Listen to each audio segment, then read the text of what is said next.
How are you? Hi, Jay. Very good, Kelly. My goodness me, so long since I've seen you. Yes, it's been ages. Looking very beautiful. Oh, thank you. So are you. I'm going Oh, to. do you like my backdrop? Isn't it gorgeous? Yes, it's absolutely lovely. We had to take ours down because it was stopping our volume. Oh, I know. all right. It was weird. But anyway, it is what it is, and we're all here together sharing our journey. Beautiful and empowering lives. Absolutely. That's what it's all about. I'm going to turn it around now so you can see everybody and everyone can see you. Oh, awesome. And the rest of the world. And the rest of the world. Can you see everyone? That's better. Yeah, I can now. Hi, everyone. Hello. How's it going? Are you all having a lovely day? Yeah, we're having an amazing day. Yeah, you're in the most beautiful surrounds there. I'm so envious. It's absolutely gorgeous. I can't wait when our borders open. I'll come over and have a look at that gorgeous shop. It's beautiful. I walked in here and I went, wow, the energy in here is unbelievable. Coming from the people who own it and run it, it's just amazing.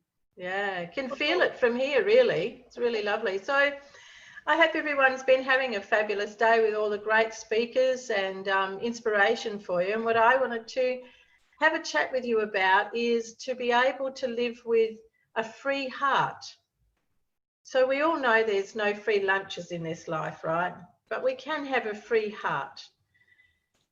Our heart as the physical is, of course, so vital to our well-being and so vital to our life because it pumps our life force around, being our blood.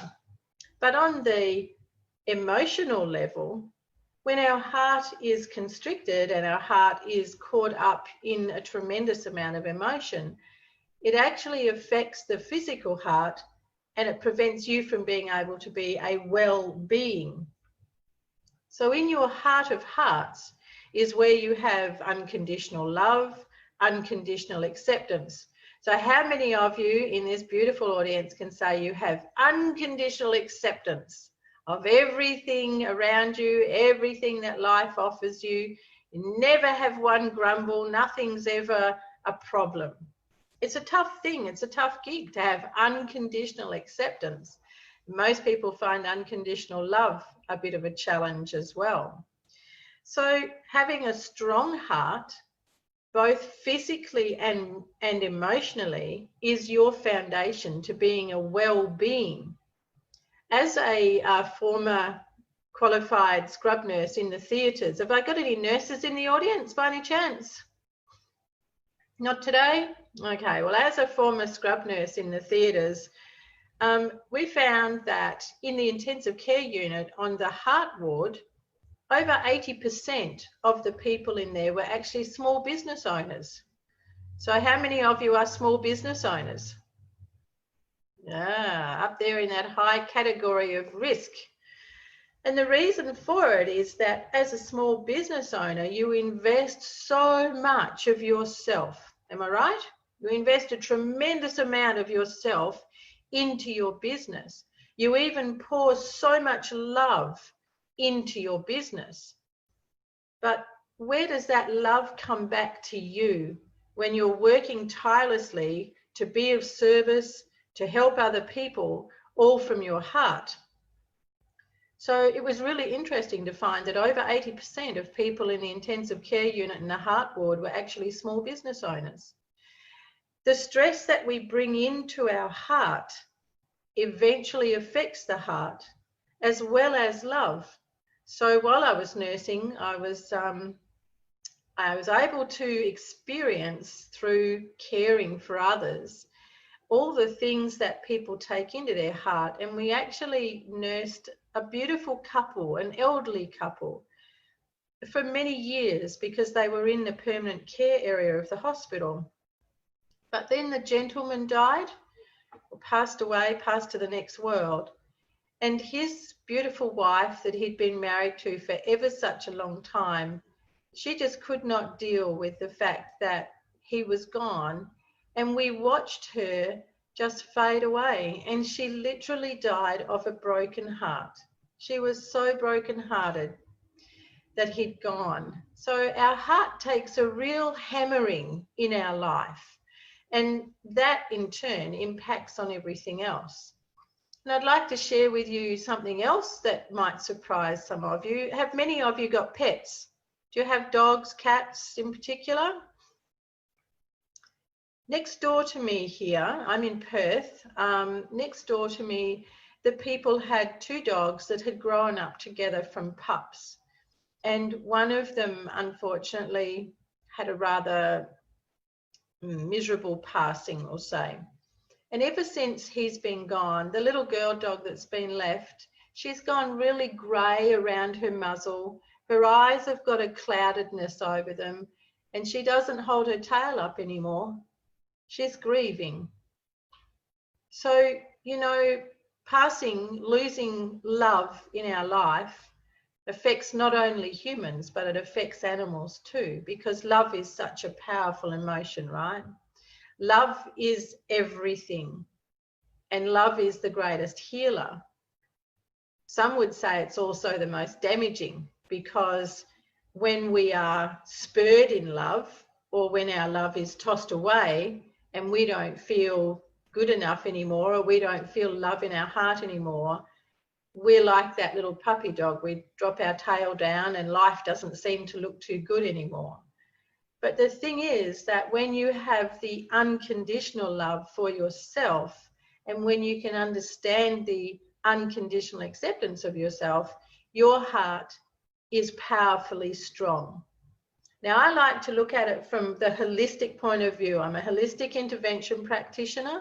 So to have a powerfully strong physical heart means that you need to be able to be very well accomplished with your emotional heart, meaning that you need to really be able to understand how you work with the curveballs that life throws, with the emotions that you experience through what life brings to you. And it's no easy feat, right? There's nothing much easy about this life for sure. But I think that the most amazing journey you can take yourself on is to be able to understand you on a much deeper level yourself, because you're incredible. I was working with a married couple over the weekend, and the gentleman is having a very difficult time. And he said, when and how is everything going to align? So he's a small business owner, and he sets himself such very tall bars of expectation, very tall bars to achieve in his business. And then on a personal level as well. So I talked to him about things being aligned, and before I could finish, he said, so when is everything going to align? And I said, oh, when is everything going to align? And he said, yes, when's everything in my business, the people that work for me, the things I want to achieve, when is that going to align? And I said, when you are aligned. When you align to yourself, everything else will align. So your heart is what takes all this on. And this is where we get plaque build up in the heart. It's where the valves of the heart are not able to function properly. We get myopia of the heart, all sorts of heart conditions, hardening of the aortic valve, the aortic line, and all the beautiful big arteries that go in and out of the heart. They suffer every time we find a place of suffer in our life. So for each one of you being here today and stepping forward to be able to find new ways of looking at your life, new ways of embracing who you are, I'd like to really encourage you to look at your heart from the way that you feel about things in your day. You know, our emotions are so very quick to arise unless we're able to breathe ourselves back and step back from a situation. And then we can curve that big emotional surge. So we save our heart every time we do that. So you can actually save your heart from going into a gripping spasm through an emotional rush by being quick to check your thoughts and take a lovely breath. The power of the breath is something that is spoken about such a lot these days. But from a physiological point of view, your breath really is your life-saving point. So taking a breath in, and as you breathe out, really letting things go. God, I don't know about you, but I was over that song, but it's true about letting it go. So letting it go from your physical so that your heart can breathe and be free. The thing about having a free heart from the physical point of view obviously means that it works to its fullest capacity and it stays very strong. But when you have a free heart, you find that you have an abundance in your life of everything that you desire, everything that you want. Now, for me, abundance is about health. But for many people that I ask, of course, the first thing that comes to mind is success, money. But for me and my experience as a nurse, without our health, we have no abundance in anything. Would you agree with that? Would you all agree that you've got to be well to be able to have abundance? Absolutely, yes. Thank you, Kelly. We agree with you, Gwenda. Thank you. Wonderful, wonderful. Living, I'm soaking up that energy while I'm looking at you there. So a heart that is free is a heart that is energetically free, is a heart that holds no judgment, holds no grudges, you know, all the typical things you can think of. But the reason that I come to your heart is because when you can hear the song of your heart, you can hear the messages of your soul stronger. So to have a heart that is able to breathe in and out and push the blood around your body on a physiological level with the greatest of ease, then you have a heart that is free of judgment, free of envy, free of comparison, free of striving to be someone, striving to be accepted. Anybody ever been there? Striving to be accepted, striving to be liked. Thank you for the upper mark. So we don't have panic or restriction or anxiety when our heart is free. And when the heart is free and the soul speaks, you can hear that beautiful, gentle voice with the greatest of ease. And that's where you get clarity, where you get vitality, and where you can really surge your life forward in the way that you want it to be. Now, none of us are under any false assumptions that this life was ever going to be a doddle in the park, right? This life was never going to be about rocking into a sweet shop and going, I'll have 10 of everything, and then walking out, clicking your heels together, going, that was mighty fine. We all know that this life has challenges.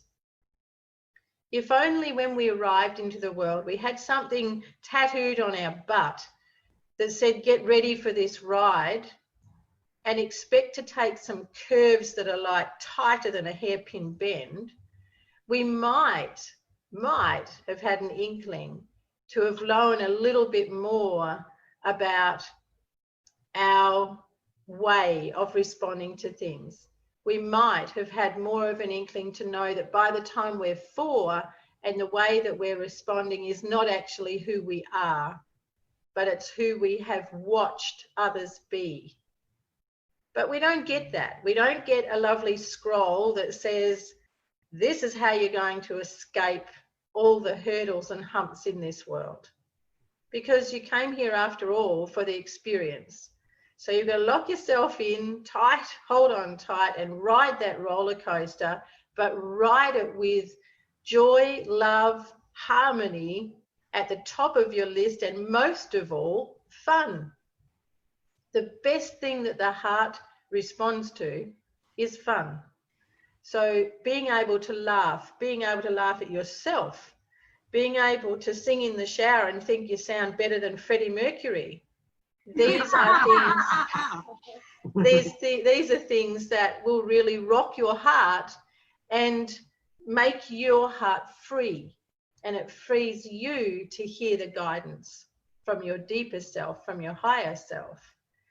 You know the old adage of dance like no one's watching? Well, add a bit of spice to that and tie some ribbons around yourself and be naked and have a great laugh. You know, if you could look at yourself naked in the mirror and laugh yourself silly, your heart would be so, so happy, and it would be so released of any anxiety, any stress that's in there. The heart is the most amazing organ. You know, I'm very good with a blunt knife, but I don't always get things back where they belong, but I can do it. And the heart is incredible to look at in how it works. Before I leave you and be able to chat with Kelly and Jay, whom I wish to thank very much for the privilege of being able to be with you all today, I want to share a story with you of a man that appeared in my Holistic Health and Wellness Centre, and I wasn't expecting anyone. My girls had gone home for the day, and when the doorbell went, I was rather surprised. And I went out to see this man standing in the foyer, and my first thought was CPR, where's my phone, and no deaths on my floor. This man was within a hair's breadth of dying on my floor. And I rushed over to him ever so gently and guided him to a seat, talked to him, calmed him, and I'm still thinking CPR, where's my phone, because I'm going to have to call an ambulance. And got him into, didn't have to, got him into a beautiful space of being calm, calmed his heart. Some time went by, and he was a much healthier, much happier person. And what I discovered through the way I work is that his marriage had fallen apart. Who's been there? Who's been there? Marriage fallen apart? Yes, pick me, more than once. But he hadn't left the marital home because he didn't want to leave his 8-year-old boy. And he felt, this was his denial, he felt that staying in the house allowed for his wife and boy to have a home over their heads. That wasn't his real agenda, of course. But you see, every day that he went home, when he walked in the front door, the first thing he saw was his wife and her new boyfriend canoodling on the couch. And that's what he saw every day that he went home from work. And then he would sit at the dinner table with them while they played little families, and he sat and ate dinner with them. Can you see why he was in such a state? Now, when he turned up in my wellness centre, he was actually 1 week out of hospital from his second heart attack and second stroke, and he was all of 39 years of age. He looked like he was 69 years of age the day he walked in. He was such a sick man. And when I went through the process with him, that I used my approach to find out why he'd gotten to be in this state. His heart was so broken.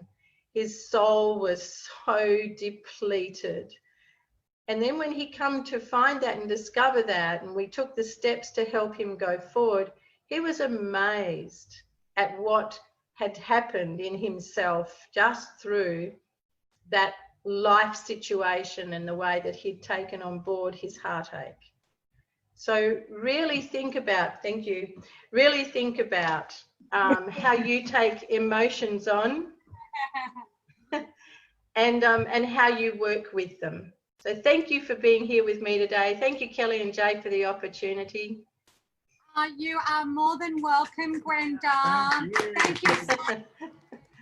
Thank you all very much. Does anyone have any questions for Gwenda? No? We're all good? All good? We're all good. That's awesome. Have a fabulous afternoon. Thank you, everyone.